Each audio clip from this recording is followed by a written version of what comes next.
So Wall Street Journal was having a CEO council conference, which is exactly where Chris Christie belongs because he is the establishment. He takes a tremendous amount of Wall Street money, and he's not among the Tea Party clowns who have outrageous demands, give a damn about all the social issues, etc. No, he's Wall Street through and through. And what's great about him is he's like the version of Obama on the Republican side. Obama was change on the outside, continuity on the inside. Chris Christie, with this veneer of like, regular guy, yeah, I just came back from a diner, screw you, I'm from New Jersey. But on the inside, it's the same exact thing. Tax cuts for the rich, tax cuts for corporations, and then and then what do? Oh, oops, did I cut education by over $1 billion? Oh, I'm a regular guy. Hey, give me a cheesesteak, screw you. So here he comes with that bullshit routine again. This is not like it's close, everybody. This is strongly Democrat. How do we get pension reform done? How do we cap property taxes? How do we cut business taxes $2.3 billion? How do you do all these things that don't appear to be traditional Democratic things with a Democratic legislature? It's about human relationships. I mean, the fact of the matter is that nobody in this city talks to each other anymore. Or if they do, they don't speak to each other civilly. That's awesome. How do we cut $2.3 billion in taxes? Well, I know how you cut it. You got it from the education department and other departments. You did spending cuts that hurt the middle class and the poor, and then you gave it to basically multinational corporations. How did we do that? And then you tell, oh no, it's all about human relations. Oh yeah, I know. Obama wasn't nice enough to the Republicans. If he just invited him to golf one more time, if he had one more beer summit, everything would have been fine. That's the biggest load of horse crap there is. And by the way, who's going to create that civil environment? Tough guy Chris Christie? The guy who tells everybody to shut up and listen to him? Well, how would he create a better environment? Well, Democrats would be like, oh, Chris Christie's here. Oh, he sweet-talked me by hitting me upside the head. Okay, I guess that'll create a better environment for agreement? That makes no sense whatsoever. Here's more nonsense. Who do you blame for that? Who's to blame for this? Well, listen, first and foremost, it's the president.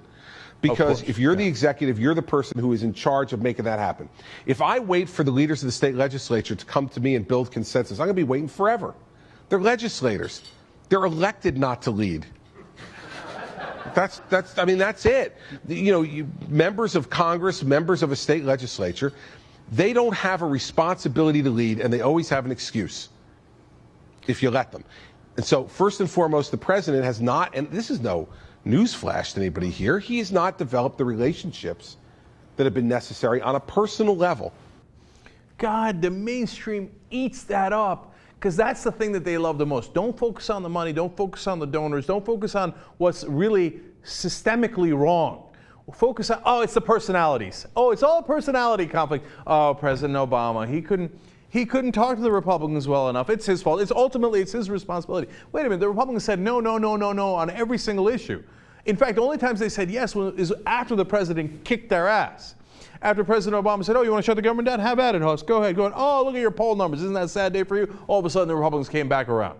He's done that a couple of times. It's worked every single time. Every time he tried to sweet talk them with bullshit personal relationship nonsense, what do? They kicked his ass. So the establishment's like, oh, Chris Christie, yummy in my tummy, give me more. Oh, personal, really, totally. Don't look at the system.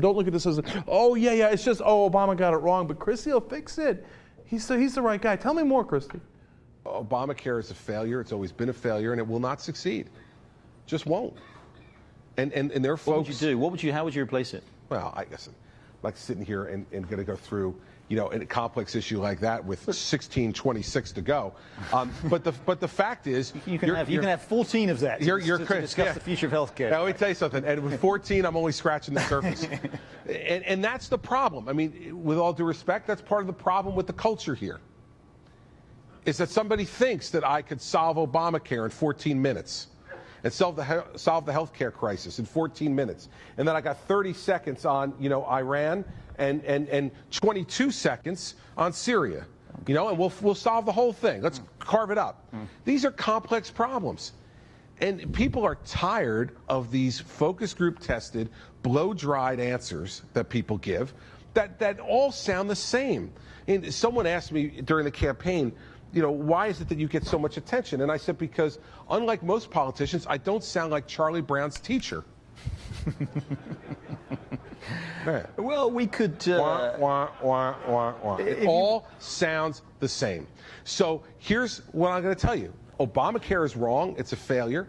It's the most extraordinary overreach of government power in the history of our country. I love that, because what a blow-dried answer.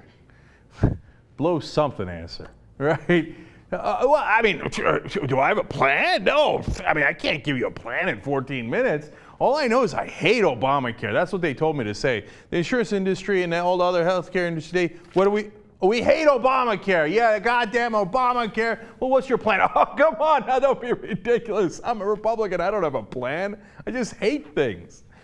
So it doesn't matter, though. The bottom line on Chris Christie is he's exactly what the establishment is looking for. So I know we're here November of 2013.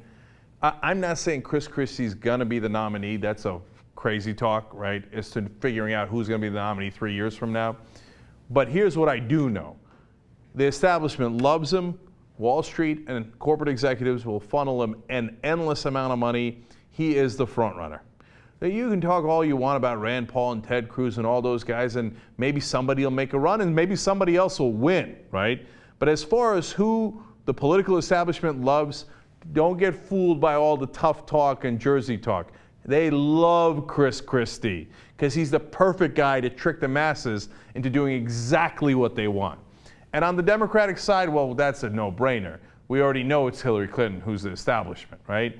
So, I mean, I hope I don't have to talk about this, whole horse race crap for a whole nother 2 years. There's no way I can stick to that. I know I'll be forced into it from time to time. But I'm telling you now, these are your two front runners. These are your two establishment candidates. That's who the media is going to back. You'll hear a lot of positive stories about glorious Chris Christie, the regular guy from Jersey. He's a blue state governor, but he's a Republican. And Hillary Clinton, she's got it all locked up and it's all good to go. These are two people who Wall Street loves the most in the two parties, and they will be your front runners going forward. Doesn't mean they're going to win, but that's the position they started. And like I said, I hope I don't have to talk about it for a whole nother 2 years, because now I know those are locked in.